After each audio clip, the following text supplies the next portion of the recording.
जब नेता ऐसा चुनोगे तो परेशान तो रहोगे ही। डॉक्टर अच्छा चाहिए, इंजीनियर अच्छा चाहिए, टीचर अच्छा चाहिए, वकील अच्छा चाहिए, बस नेता अपराधी चाहिए। अच्छा, जब अपराधी जीतेंगे तो सारी पार्टियां अपराधियों को ही टिकट देंगी। जाओ सरकारी अस्पतालों की दशा देखो, कैसे लोग मर रहे हैं।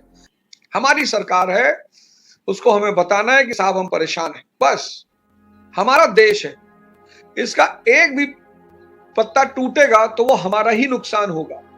सबसे प्यारा तरीका अहिंसा और सत्याग्रह। अब जाइए, शांति से बैठिए। आप वहां बैठेंगे, सरकार को पता चल जाएगा, सरकार अपने प्रतिनिधि भेजेगी, आपसे बात करेगी। सबसे प्यारा मार्ग है ये, क्योंकि जनता तो राजा है, और राजा को अगर कोई दिक्कत है तो राजा तो बताएगा भाई हमें दिक्कत है। तो दिक्कत का बताने का तरीका क्या है? अनशन। जैसे घर में औरतें नाराज हुई तो कोप भवन में चली गई, तो कोप भवन में जाने का मतलब क्या है कि वो नाराज है। ऐसे अनशन का तरीका क्या है? अनशन का मतलब क्या है कि आप सरकार को बता रहे हैं कि साहब हम नाराज हैं। लेकिन अनशन का मतलब है अहिंसा और सत्याग्रह। अपने देश को नुकसान पहुंचाना, अपने देश की संपत्ति को नुकसान पहुंचाना, ये सब अनशन नहीं है, बिल्कुल नहीं है, एकदम नहीं है। तो अनशन बुरा नहीं है, अराजकता बुरी है। अनशन बिल्कुल बुरा नहीं, एकदम करिए। बताइए साहब कि हम परेशान हैं साहब, हमारी स्थिति को बदलिए साहब, हमें बदलाव चाहिए। अपनी मांग रखिए सरकार के सामने। नीट उठ अखबार में पढ़ा करो। जब नेता ऐसा चुनोगे तो परेशान तो रहोगे ही। जब नेता ही चुन नहीं पाओगे, जिस देश का आदमी नेता ही नहीं चुन पा रहा है, तो जब नेता अपराधी चाहिए तो व्यवस्था की आशा रखते हो? हैं? डॉक्टर अच्छा चाहिए, टीचर अच्छा चाहिए, वकील अच्छा चाहिए, नेता अपराधी चाहिए। अबे जब नेता अपराधी चाहिए तो व्यवस्था की आशा रखते हो?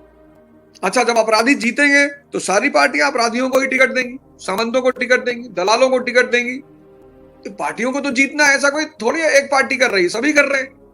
जो जीतेगा पार्टी उसी को टिकट देंगी। तो पार्टियों का काम क्या है कि लोग जीते, सरकार बने।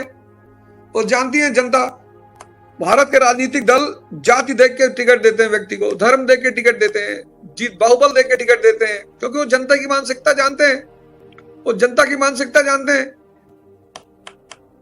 तो जहां पर सामंत, बाहुबली, अपराधी, दलाल ये नेता होंगे, वहां तुम व्यवस्था की आशा रखे हो? वो तो तुम्हारा पेपर लीक हो गया तो तुम परेशान हो, नहीं होता तो तुम नहीं परेशान होते। जाओ सरकारी अस्पतालों की दशा देखो, कैसे लोग मर रहे हैं। जाओ सरकारी स्कूलों की दशा देखो, कैसे लोग जिंदगी जी रहे हैं। वो तो जब लोगों के ऊपर पड़ी तो लोग जिंदा हुए, कह रहे भैया हम भी फंस गए, भैया भैया हमारे साथ भी बदतमीजी हो रही है। अंग्रेजों ने यही तो किया। 1765 में बंगालियों को मारा तो बंगाली रोने लगे। जब बंगालियों को मारा तो दक्षिण भारत वाले बड़े खुश थे। फिर 1799 में दक्षिण भारत वालों को भी मारा।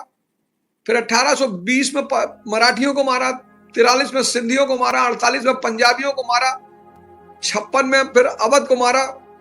तो 1857 में सब ने गाल पे हाथ रख के खड़े हुए थे कि भाई साहब हमको भी मारा, भाई साहब मेरे साथ भी बदतमीजी की। तो सब एक हो गए।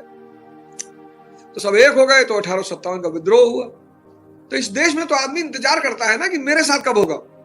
जहां पर नेता सामंत है, दलाल है, अपराधी है, बाहुबली है, वहां तुम व्यवस्था की आशा करोगे? बताओ क्या फायदा बोलने से? क्या मतलब है बोलने से? क्या होगा बोल के? इस देश की व्यवस्था तब बदलेगी जब इस देश में आप वैसा नेता चुनेंगे जैसा आप डॉक्टर चुनते हैं, जैसा आप टीचर चुनते हैं, जैसा आप वकील चुनते हैं। जिस दिन ये व्यवस्था होगी तभी इस देश की व्यवस्था सुधरेगी। किसी मुद्दे पे बोलने से कुछ नहीं होगा।